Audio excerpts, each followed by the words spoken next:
Hello, everyone. Welcome to Developing Palates. I'm Aaron Loomis, coming to you from the Ventura Cigar Company studio in California. And with me, as always, is June Liu. How you doing, June? Good morning. So today we are talking about the La Aurora 1903 edition Cameroon Corona. Cigar is 5.5 inch by 50 by 42 ring gauge. Sorry, comes out of the La Aurora factory in the Dominican Republic. Wrapper is Ecuadorian Cameroon. Binder is Dominican Republic from the Cibao Valley, and the filler is also from the Cibao Valley. Has some from Brazil and African Cameroon in there. It is blended by Manuel Inoa. Price point is $8.39, and the cigar was released in July of 2017. So, June, what was your smoking experience like? Overall, really good. The first couple of thirds, I felt like the flavor profile was complex. At the same rate, it was really every bit like full in flavors. Sorry, it is by no means complex, but it's really flavorful, is what I meant to say. It's not something where you're like, oh, I taste nuances of this, and that. It's more like, oh, I taste a very distinct, narrower profile array of flavors, but I could taste it in really in greatness, like in fullness, right?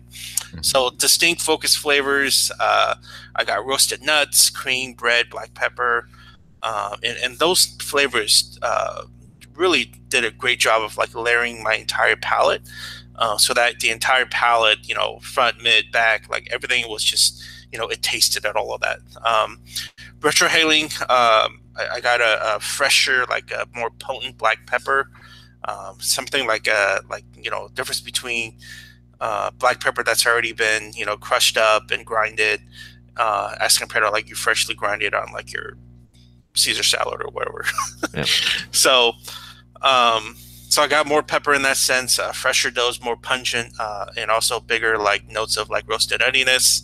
Finish mixture of long lingering dry wood, fresh black pepper, strengthened body medium. That's kind of the first couple of thirds, and that's how it kind of was the story of that. Within the last third, though, I felt like the profile kind of lost some steam. I started getting some like char and bitterness into the profile.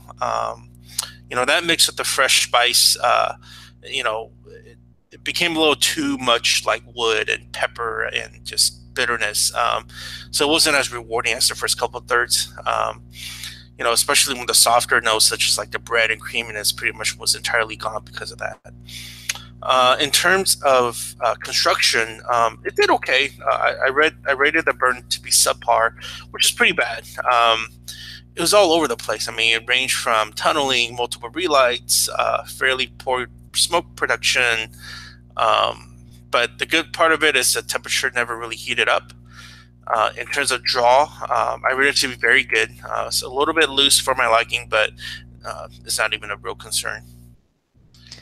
Yeah, for me, I kind of seconding what you said. It began with like a very full mixture of like wooden baking spice. Kind of surprised me in that the fullness of the flavors.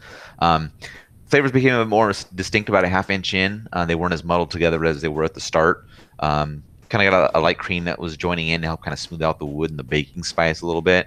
An inch in that, the cream kind of had continued to increase, created a really nice balance between it, the wood, and the baking spice. Retro was primarily wood, had a decent bit of a spice kick to it, and then strength was slightly above medium.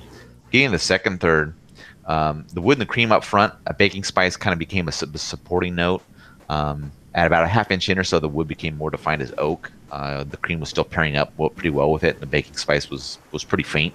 Retrohale was kind of a slightly charred oak note, and then further in, the oak started taking on a bit of a char like the Retrohale had, and the cream kind of faded back a little bit. As the second third was coming to a close, a little bit of bitterness kind of entered in to pair up with the wood, and the cream was really faint in the background, and the strength had actually bumped up to medium full. Final third, bitterness kind of settles down a little bit. Cream ramps back up. Um, a half inch in or so, the bitterness was replaced by a little bit of a mustiness that paired with that slightly charred oak in the cream. Cigar began to heat up about an inch in. A little bit of bitterness joined back in. And that's kind of how the cigar finished out. Strength remained at that medium full mark. In regards to the burn, wasn't the biggest fan of this as well. Pretty wavy the entire way. Needed a fairly significant touch-up once in the second third. One side of the wrapper just didn't want to burn with the rest of the cigar. But the ash held on an inch and a quarter increment, so it was pretty good. Regards to the draw, I thought it was pretty good. It was just slightly tighter than I prefer, but I didn't have any really issues with it in regards to that. So overall, what were your thoughts? I like the cigar. I think overall it's good. I think La Aurora still continuously impresses me with their offerings, especially in the Cameroon packages. Not overly complex cigars, like I was saying, but flavors direct and full. You know, these cigars are so well priced, man. Like $8 MSRP, which most likely going to be able to find a discount at some point, is really good for the flavors that it gives you. Not a big fan of the burn issues I faced, but I'll keep my lighter handy and touch it up a few times to get flavors such as the cigar gave me.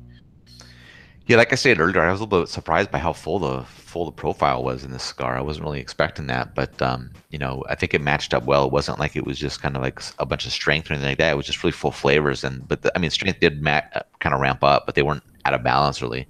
I think it's good to see that these are the cigars that the Preferitos are based on, and now they're offering this in a kind of a Corona format. So it's kind of nice that now the Preferitos is a little more higher price line, so you get a chance to kind of smoke the blend in a lower price format. So you're talking about mid $8 range. So I think that's nice to see because now it might be an entry point for people to try those if they weren't able to try them before. So it kind of gets people into to do that. So if people were reluctant, now they have an opportunity. I don't think I'd go back to this all that often, but I think if you have kind of a Cameroon itch and you're looking to scratch that itch, this might be a good option for that. But I think it did pretty well. It was like you said, La Aurora really kind of nails that price performance combination in a lot of their cigars. So it's good to see that continuing on. So getting the scores, we scored it pretty much identically except for slightly differences in the burn. You gave it a 6.27, I gave it a 6.47. How do you think that matched up with your experience? It matches up well. I mean, the takeaway of that should be, I feel like I'm being the dead horse saying the same thing all the time, but the focus of this score should be that it's a good, tasty profile, right? It's a lot of flavors for the money. And it's just a bit of a bummer that the burn brings down the score. But focus on the flavors. Still, get yourself a couple of these, especially knowing how there's such a lack of Cameroon wrappers out there. And my understanding is Cameroon wrapper is not cheap. So there's a scarcity of it. It's also pricey. So especially given that, and how well priced this guy is, definitely go pick some up and try it. Yeah, I agree with everything you said. I mean, flavor profile is good. Overall, the cigar is good. A little bit of kind of a detriment in regards to construction that would just help the score out a little bit more. But yeah, I mean, if you're a Cameroon fan, go for it. I mean, if you like Preferitos and you don't want to spend that much money all the time, try out the Coronas. It's a good matchup. So, any other final thoughts from you on this? This is this is perhaps La Aurora in general should be like a revival brand, right? Because they've been around for so long that I think craft cigar geek smokers kind of forget about this brand. And it's unfortunate that they should pay more attention to something like this. Yep, I'd agree with that as well. No. All right, if you're just catching this video on YouTube, be sure to subscribe to us, but also check out the full written review on the website, developingpalates.com. Be sure to follow us on all the social media channels, Facebook, Instagram, Twitter, and Google+. And you can catch all of our review recaps on podcasts, iTunes, Google Play, and Podbean. Thank you for tuning in, and we will catch you on the next one.